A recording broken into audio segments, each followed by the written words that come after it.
Project Furaha is a project that we piloted in 2019 in Siaya County Referral Hospital, Psychiatric Department, and it's a psychosocial program. The program is basically something that we run just to complement what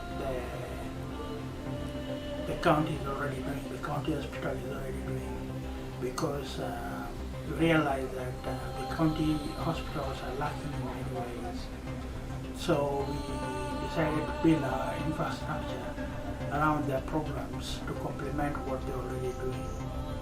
And so it's a program that is one of the few programs that we run, and it's basically something that we sat down with the county hospital personnel and talked about what they're already doing, and we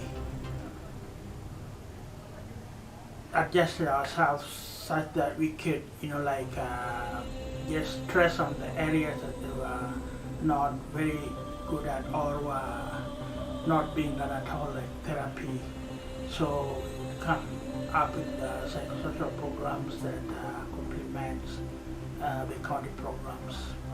And you do realize that the county hospitals, the government approach is mostly institutional based and not community based. So we find that the patients there are actually not getting help much at all, because their approaches are ancient and archaic, and the world has moved from institutional approach into community approach.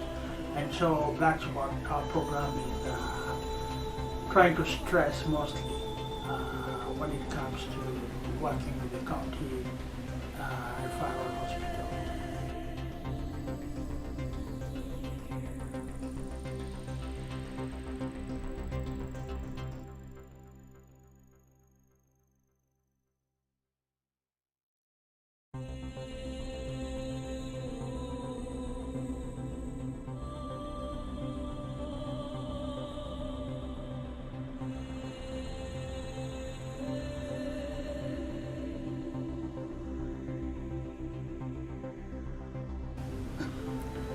Let me throw more light into Project Furaha. I want to take this opportunity to, speak into it in much detail. Project Furaha is a psychosocial program that we run in conjunction with Siaya County Referral Hospital.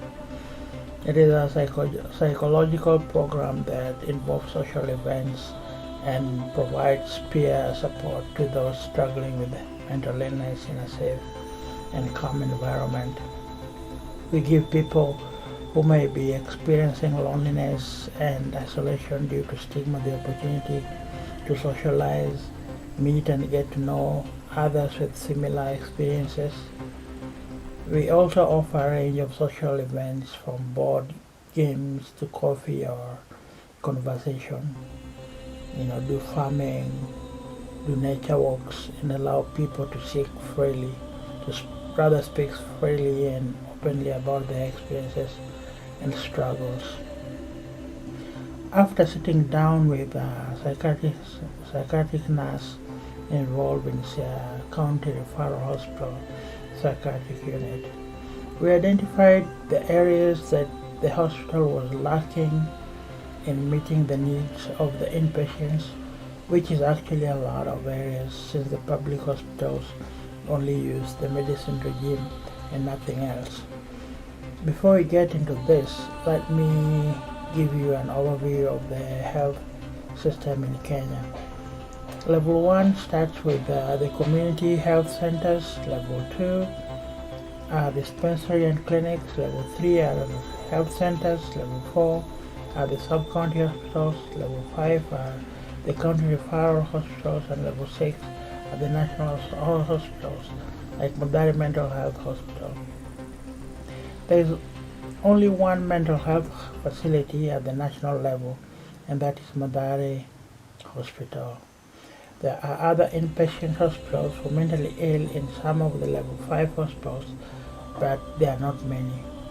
Most of these patients are young people, and in the case of psychiatric ward, are ages 15 to 23 are the majority.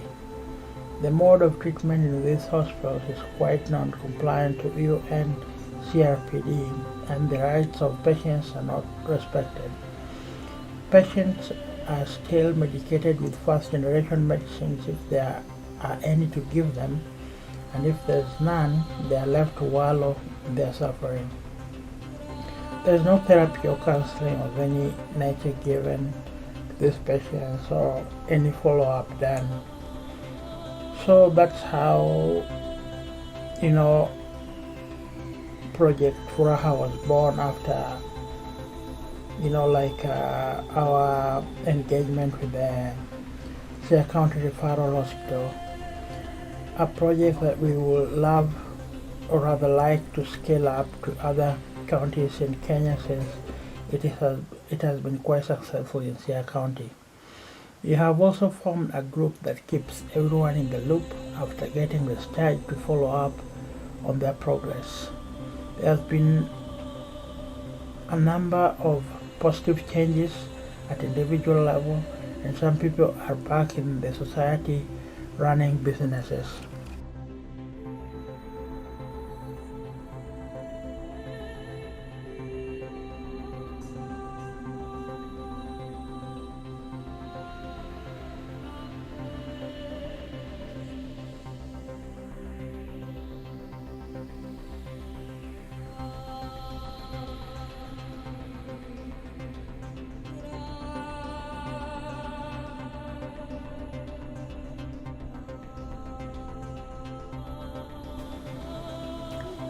Honestly speaking, mental illness is still not a fair game in this country, and I know it's not a fair game even international speaking, but now it's the unfairness is much steeper in Africa, especially African sub-Saharan countries. And I know personally I've struggled a lot, and it's not even easy to be able to be able to pioneer an organization and be able to run it, make it functional, and not only functional but productive. You find many challenges because people see you as somebody is mentally ill, and they don't take you seriously. So I've been encouraged with people who are mentally ill that have done great things before me. There are great men who've been mentally ill and have managed to make a difference in the society and even in the world at large. And there are even groups, like there's this small group that came together in Japan and formed Bethel House, and it's been able to change many lives and become like a national conversation. And even the story of Clubhouse International, it starts with mentally ill people who just came together and started meeting in the stairs of a library, and eventually Clubhouse started springing up, and now it's an international phenomenon. And so those are the stories that inspire me and encourage me, and that's why I'm trying to see if I could be able to get a group together and be able to to form something that can make a difference in this country. And you see, I'm somebody who is in it as somebody who's mentally ill, and I know where it pinches the most.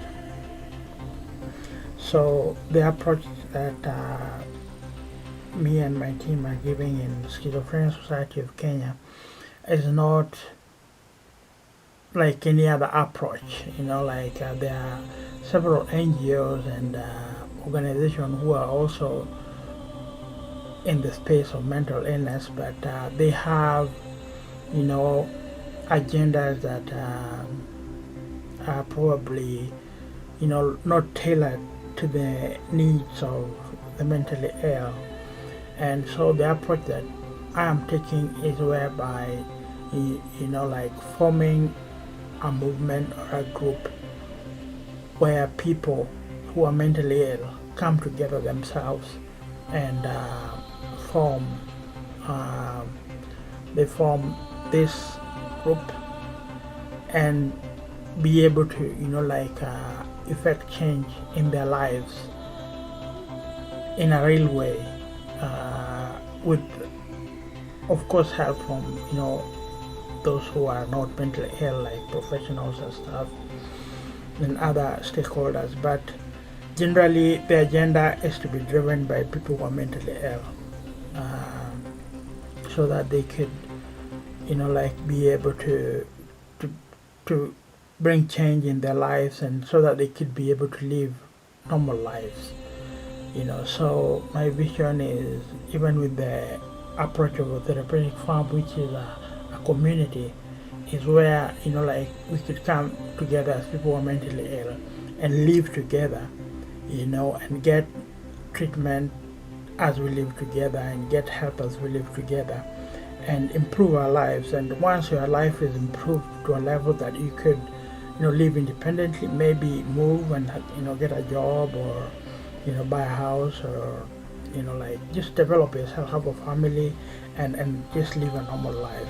So that's my heart desire, and that's what I believe that God has called me into.